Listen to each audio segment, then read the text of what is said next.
Thank you for being here. Thank you for having me. So my name is Aurélien.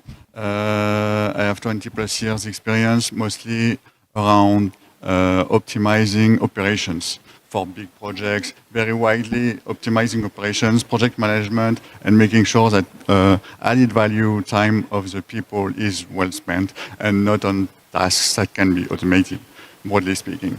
So my talk is going to be about industrializing continuous learning. By that, I mean retraining continuously models so they get better and better. And it's mostly an industry use case.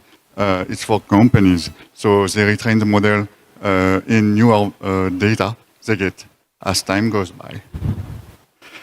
And so during my presentation, I will be using a running example to illustrate what I'm going to talk about. So it's going to be very illustrative. And the use case I'm going to be using is going to be around an LLM specialized in function calling.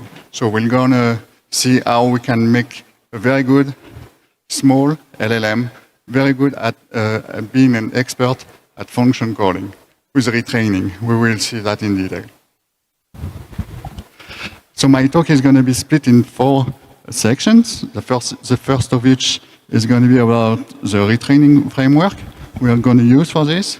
The second section is going to be a refresher on what exactly is function calling, how does that work under the hood, what's happening. The third section is going to be the start of the illustrative use case. So I will, as I said, use a running example to showcase how we can continuously retrain an LLM. And the last section, the fourth, is going to be about serving our expert LLM in function calling and making sure it fits well, it can integrate in any IT team, IT environment, IT ecosystem. So it's going to be inference as a service. So let's start the first section about the retraining framework. So I'm basically the main author of the framework I'm going to be talking about.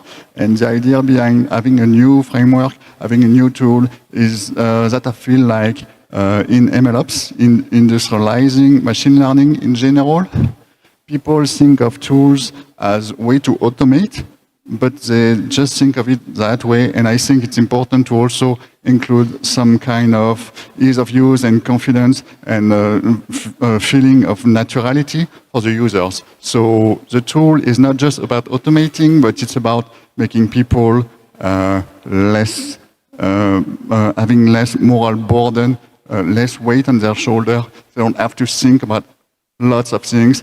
It's done under the hood and it feels natural to use it. So I will go in details on how I think I implemented it.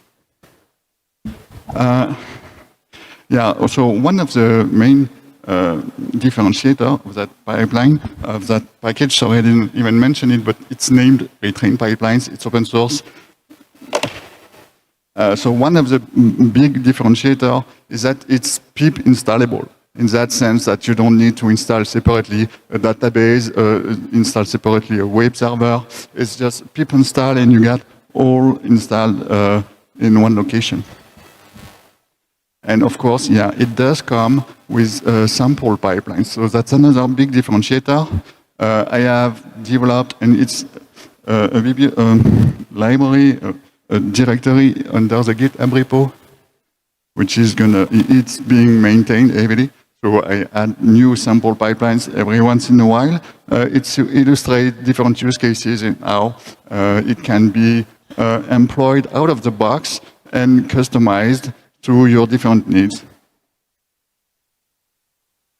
So additional big differentiator of the retrain pipelines as opposed to existing MLOps platforms that are out there is that it does implement stuff that are very specific to machine learning, which are, for instance, model version blessing. And by that, I mean you evaluate the performance of newly retrained model version and you compare it against that of the best predecessor. And if it's not performing better, then you don't deploy it. So it's part of the package. Another specific of the package is what I call infrastructure validation. So basically, when you execute a retraining pipeline, one of the last tasks that is being performed consists in packaging and deploying the inference service in an isolated Docker container. And part of the retraining pipeline, we send an inference request to that service, and we make sure that the response is correctly formatted. And the idea behind that is that consumer of that service is not going to be broken if you upgrade the model, if you retrain it. Before releasing anything, we'll make sure it doesn't break the interfaces. And yet another big differentiator of retraining pipelines is that for each execution of retraining pipeline, it does generate what I call a pipeline card. I guess by now people know of model cards. It's metadata related to a model. And so I extended that concept to pipeline card, and it's basically metadata pertaining to all the tasks end-to-end of a retraining pipeline. But we will see examples. Yeah, and again, the idea behind that is so people they can focus on what matters to them, the ML engineers, the users of the package, meaning focusing on data quality, data curation, and model performance optimization. So yeah, for instance, you can use that package from wherever you like to work. Like for instance, there is a nice notebook cell magic in here. So you can launch it from a notebook if you like. By that I mean launch the execution of a retraining pipeline. Or you can use the CLI utility in here directly from your favorite terminal. Or you can even, launch it programmatically. For instance, here in Python, there is a dedicated method to launch the pipeline from within Python script. So you can think of cron job, scheduling, whatever. So yeah, another big part of what makes the DNA of retraining pipeline is that it does integrate its own internal DAG engine. And the idea is really to make it as simple as possible to maintain, to develop and maintain retraining pipelines. So basically, it's a set of a pipeline. You can think of it as a set of Python methods that are being decorated, and the last method represents the pipeline itself, where it's about chaining the methods, chaining the tasks. In here, it's basic chaining.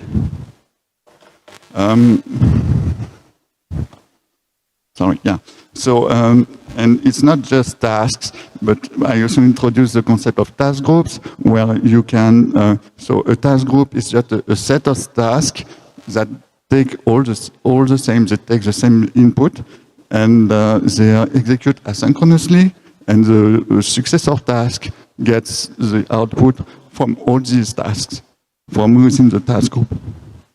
So again, it's just declaring the set of tasks that are part of a group, as we can see here. And there is also the concept of subDAG. So it's basically parallel execution of slices of an input data. So basically, you pass as an input of a parallel task, as we see here. You pass it an iterator, and then it just launches parallel subDAGs, each taking one of the records of that iterator. Yeah, and so what makes the end of a subDAG, of course, is a merging task. And as we can see here, it takes a merge function to aggregate the results from the subDAGs, the different parallel distributed subDAGs. Yeah, and so we can also declare custom aggregate function, like in here, for instance, just to illustrate, you can develop and declare your own merging functions. And last for this slide about the internal DAG engine. I also implemented different functionality so that, and we will see it in the next slide, in the web console, the DAG, they are rendered with tasks, with specific, optionally, specific CSS styling, like border colors and background. So basically, it's in here, you can declare for a task some kind of, how it renders in the DAG, in the web console. And also, the doc strings for the different methods, like in here, these doc strings, they are also displayed inside the web console. So when you document something, it's not just the code that is being documented, but also you have the information in the UI. That's a short video about the UI.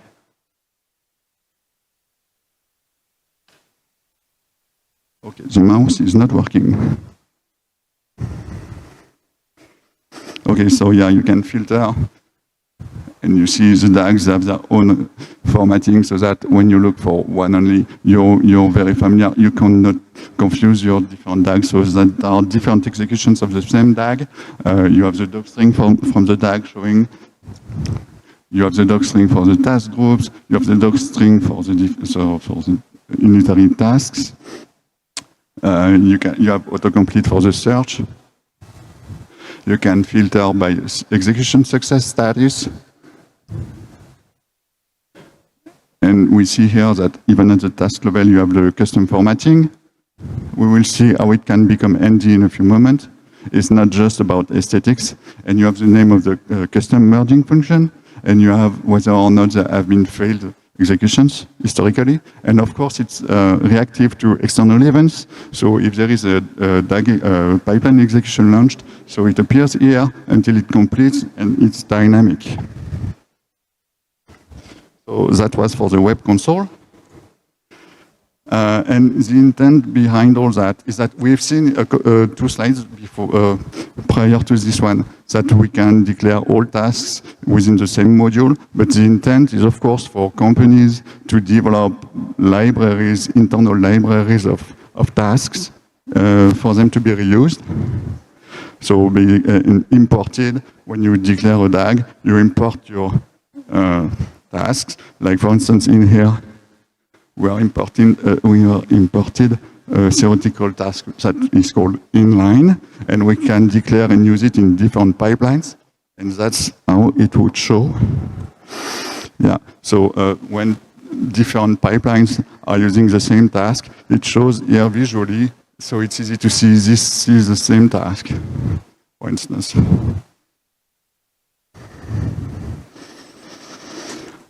So now we will see examples of the concept behind pipeline cards. So the idea for pipeline cards is that they are portable, self-portable HTML file. So you can export them, you can expose them with a serving server, with an inference server. You can have an endpoint for document, for instance, and have the complete trace of how this retraining went based on what data and everything. But we will see examples.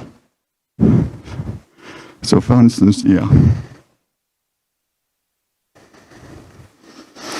So that's one example of retraining pipeline. The first important version is that model version was not better performing than its predecessor. And if we want to visualize the predecessor's retraining pipeline, we can click here. But that's not the point. So we have a section on EDA. So that retraining pipeline, that model version was trained on that data set with this information. Again, all that is fully customizable. It's a sample pipeline to illustrate, to give ideas to ML engineers on how they can go. You have a section on the training execution. And inside the section training execution, we have also slice performance reports on the slice dataset. And we have also, again, optionally, a section on hyperparameter tuning. So if you have distributed parallel tasks about hyperparameter tuning, you have the nice plotty charts that can be integrated as well. And there are other sections I'm not going to detail further. But one of which, so the next section is a list of Python commands that, if executed locally on your terminal, give you access to the model weights, any artifact of interest. And there is, of course, inside the pipeline card, the DAG rendering that we have seen before. So retrain pipelines, it also does come with third-party integrations. There is a third-party integrations for weights and biases, for instance, and I will show you here in more details the third-party integration with the Hugging Face hub, and basically it allows you to have the Hugging Face hub serve as your artifacts store. So let's look at one example. So this example is from the use case I'm going to be detailing in the next section of my talk. It's about function calling. It uses that third-party integration, and basically what it does, when the pipeline executes, it not only publishes the dataset and the model, but it publishes also this model card, which itself references pages such as this one. When we also publish the training code, the version training code, and all the dependencies, anything necessary to reproduce that execution. So it's just same implementation of MLOps principles, and we also publish the pipeline card in Hugging Face. Opening right now. Yeah, so that's basically the pipeline card for the example I'm going to be discussing in further detail in a moment. But you have the EDA section, you have the training execution section with the CPT loss curve, the SFT loss curve. We will see details about that, but also the performance chart that I will also be detailing in a moment. And of course, you have the artifacts section and the DAG section in the pipeline itself. Let me, something I didn't mention. Okay, so in the model card itself, you have also the lineage information about the version of the dataset that has been used, and also we will be discussing this in detail for this sample pipeline, but it is using a base model as a starting point, and so basically you have also the version of the base model that is mentioned in the pipeline card itself, in the model card itself, so it's full lineage also that is automatically logged every time you execute the retraining pipeline. Good. Moving back to the slides. Yes.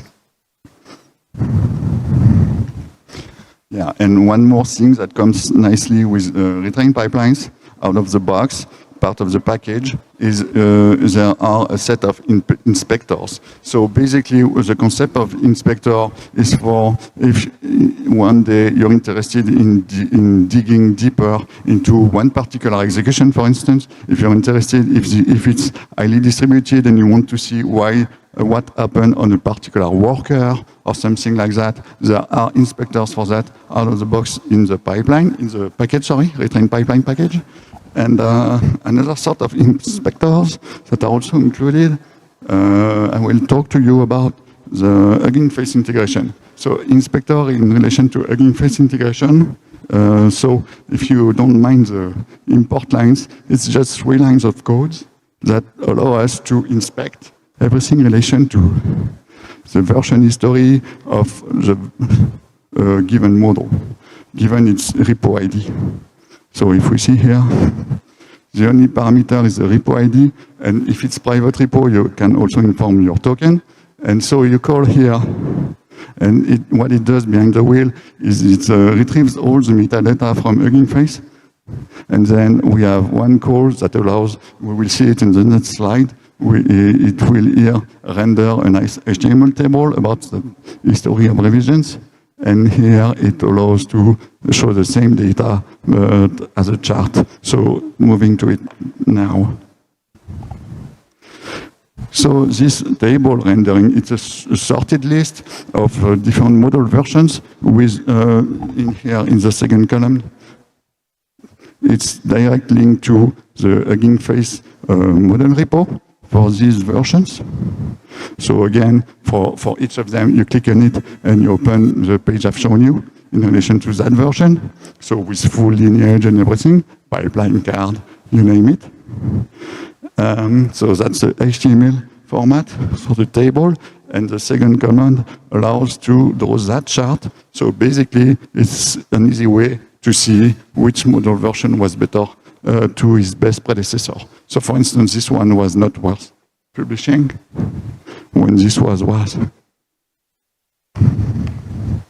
So that's for the inspectors. So yeah, I spent quite some time on explaining the retraining framework.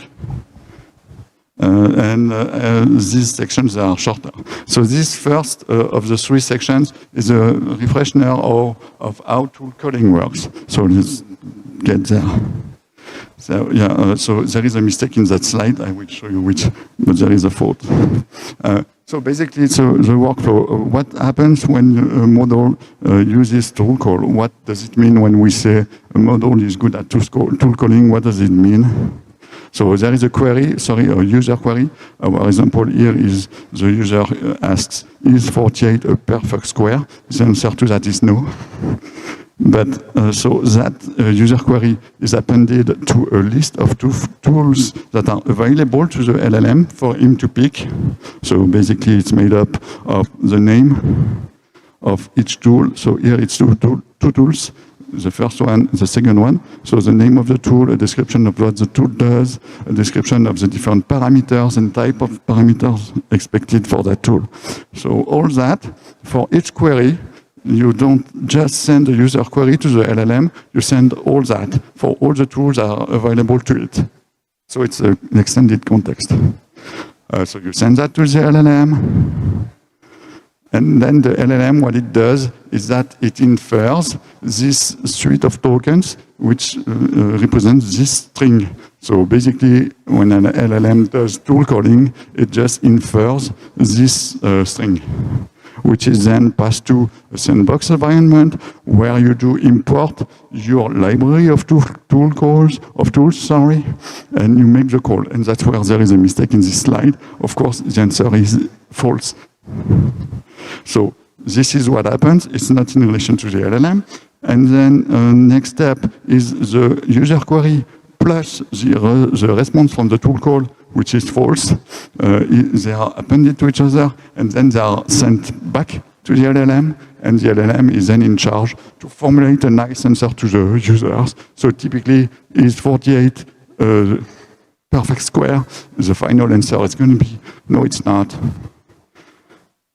This is a processed response by the LLM. So we have two calls to the LLMs to, inferences. So first of which is a task of tool calling identification. And the second task is the task of an instruct model, basically just formulating responses to questions.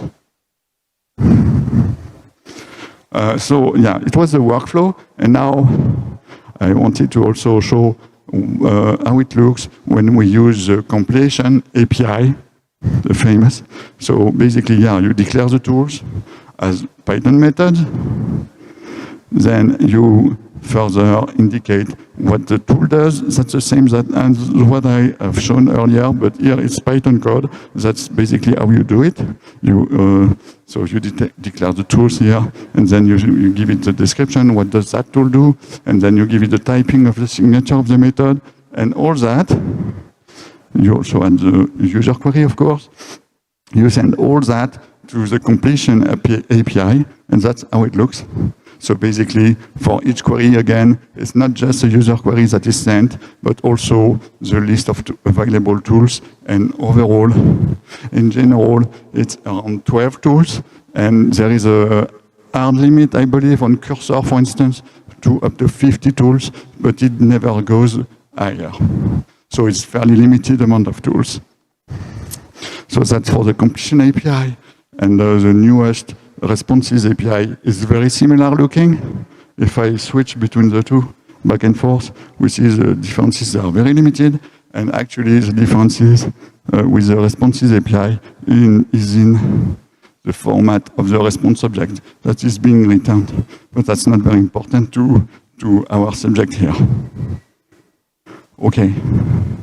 So that's tool coding, how it works, what does it mean? And now I'm going to spend a couple minutes on explaining how to evaluate the performances of a model with regard to its capabilities in relation to tool coding. So basically, there are many ways to measure it. So Berkeley Function Calling Leaderboard is a very recognized, highly recognized benchmark with regard to comparing models between each other regarding their capabilities in function calling. So this is an extract, very recent, end of August this year.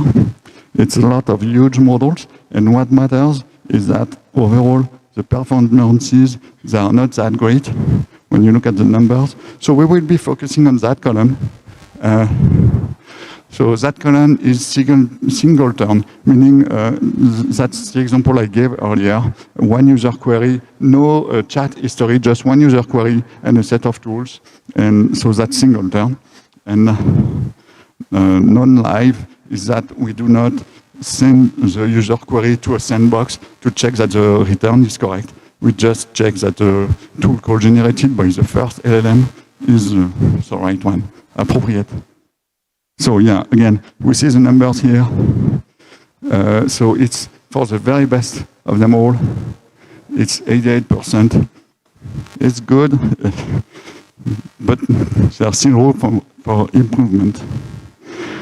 Okay, so we went over the retraining framework, a small reminder of what tool coding is, and now we will go over this use case for enterprise-grade retraining of function coding expert. And more precisely, we will go with a LoRa adapter. So the idea behind that is that we want to have plenty of experts on a small LLM. Because when you're a company and you're trying to be smart operationally speaking, you don't want to go with a very expensive API with a very big model, or you don't want to self-host a very big model either. You'd rather self-host a small model and have the capability to give it punctually, on demand, extra expertise in some domain. So we are going to discuss having extra expertise on function calling. And not only that, but also we sort of getting rid of the limitation on how many tools can be informed at each request. So what we're going to do, we're going to give our model with this adapter the knowledge, intrinsic knowledge of a tools bank of 4,200 tools. So we send a user query, and the model, we don't send it a list of tools, it knows it from the training, and it infers the tools calls to be operated. So yeah, how do we do that? So that's the high-level architecture of an LLM that follows the transformer architecture. So we have three main blocks: the embedding layer, the LM heads, and in here we have transformer blocks. So here there is just one represented, but in general it's a succession of several. And so for the example of the base model we have used, which was Qwen 2.5, 1.5 billion, so a very small model, it's 24 such transformer blocks that are stacked. So that's the architecture of the transformer model, and the LoRa adapter, it applies to different of the matrices of that model, of that architecture. So basically, when you want to teach a task specialization, you usually do supervised fine-tuning on these blocks. And if you want to add, if you want to go with continuous pre-training, if you want to give your model, your base model, some additional knowledge, you do that by also applying training on these blocks. So we're going to do that. We're going to train in two stages. First stage, continuous pre-training, where we're going to teach our model about our tools bank of 4,200 tools. And the second step is going to be supervised fine-tuning, where we're going to teach our base model how to execute the task of function calling. Yeah, so again, an on-off activable, deactivable adapter. So how do we achieve that? So a few words on the training data set. There's going to be 2 slides on that, actually. I think I'm not too late. Okay, I have to speed up. So basically, function calling data sets are made up of 3 attributes: a user query, a list of tools that are available for that query, and the list of actionable tool calls for that query. So what we do for CPT, we extract from such a publicly available data set, we extract all the distinct definition of tools. That's going to be CPT. It's going to be unsupervised training. We're just going to feed the model unsupervised way the definition of the tools we want him to learn from in our company tools, APIs and everything. And during CPT, what we're going to do, we're going to teach the model user query and inferred tool call, but we will skip the step with we will not feed it with a tool definition per user query. It will have to rely on his intrinsic knowledge. So if we do that, the model is still up for hallucination. So we will also need to teach the model that there are occurrences that are no tool call material. So to do that, that's where we were so far. To do that, we use data augmentation and data enrichment. So basically, data augmentation, we take user queries from the initial data set and we cut in half the query. So for instance, for the case is 48 perfect square, we can go with is 48 and drop the end of the sentence, and we put that in the training data set. Is 48 is associated to no tool call, so that the model learns that sometimes it might look familiar to him, but it's not a legitimate tool call. It doesn't have all the information. So that's one way to avoid hallucination. And the other is to go with data enrichment. Basically, we take a completely unrelated data set and we associate records to empty tool calls. For instance, literature data set, philosophy data set, anything totally unrelated to tool calls. And so the model learns that sometimes there is just no reason to make a tool call. Like for instance, if a user says hello to the LLM, then there is no function call in return. So basically, yeah, the retraining pipeline sample for that use case has a task that is called continuous pre-training, and basically we are using high-level API. Here it's Anslot, and we inform that we want to train not only the transformer block, but also embedding layer and LM heads, which we don't for supervised fine-tuning, but I will not go further in there. So evaluation. So we see here some user queries. They are in the evaluation set. They can trigger up to 9 or 12 and even 24 tool calls for a single query. Our model is very good at not making any tool call when there is none. And we are measuring the Jacquard IOU performance metric, so that when a tool call is legitimate, it acknowledges that, and when a tool call is not legitimate or badly formatted, it also accounts for it.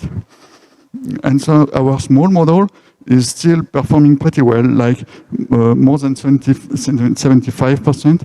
And what's really incredible here is that it does it, but from intrinsic knowledge of 4,200 tools, and not by giving it with each query a short list of tools.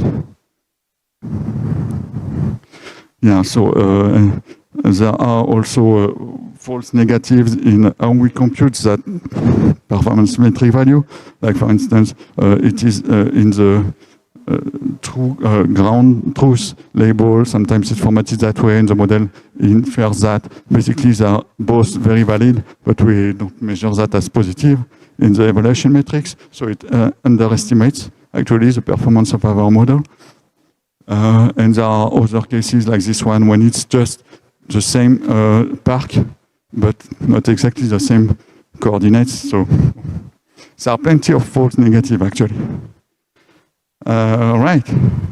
So last part about serving. So as we have seen so far, the idea is really to have a small model to which we teach different expertise with different activable, deactivable adapters. So yeah, one thing that's important is that during SFT, we also inform so that the model learns better the task, a system prompt. And basically, yeah, we're just telling it that he's a tool caller expert and that he has to not make a tool call when there is none that is legitimate. But it's important to know that if you train your model with that, it's better performing during inference when you also use that same system prompt. So we basically save it with a tokenizer so that at inference time we can use it. If we don't, it performs badly. Yeah, so basically what I did also as part of this sample pipeline is I created a toy server for that. And basically what we can do, sorry, I went a little too fast. In here, I call, for this case, I don't activate any adapter.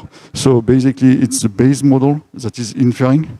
And so, yeah, it's just continuing, it's just, yeah, getting the most probable next word. It's not responding to any token. It didn't learn anything. It's just base model. And if I do the same thing, asking the same endpoint, but this time I specify that I want the tool calling expert adapter to be activated. And so when I send the same queries, the model, it performs good. Like when I send the user query is hello there, it does return that there is no tool call associated to that user query. And if I send it is 48 a perfect square, then it does infer the tool call. So again, yeah, the idea is to have on-off switches. Yeah, so to summarize this particular use case, the intent is to be able to periodically retrain your model.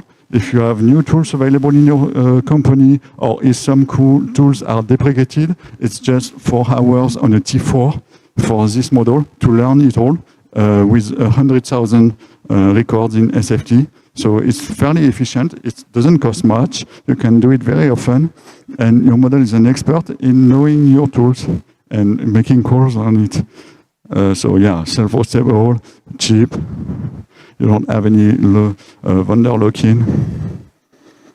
Yeah, and you can have many such adapters. One that knows everything about your legal department, one that knows everything about your IT department, and then you have one, you can build very complex agentic systems, but with just one small model in VRAM, and you just switch on off any adapter you want.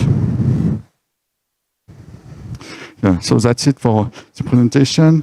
The first of this QR code in here is a link to a very detailed article on that use case. So if you want to go further in detail, there is plenty more information on how it actually operates. Yeah, thank you very much.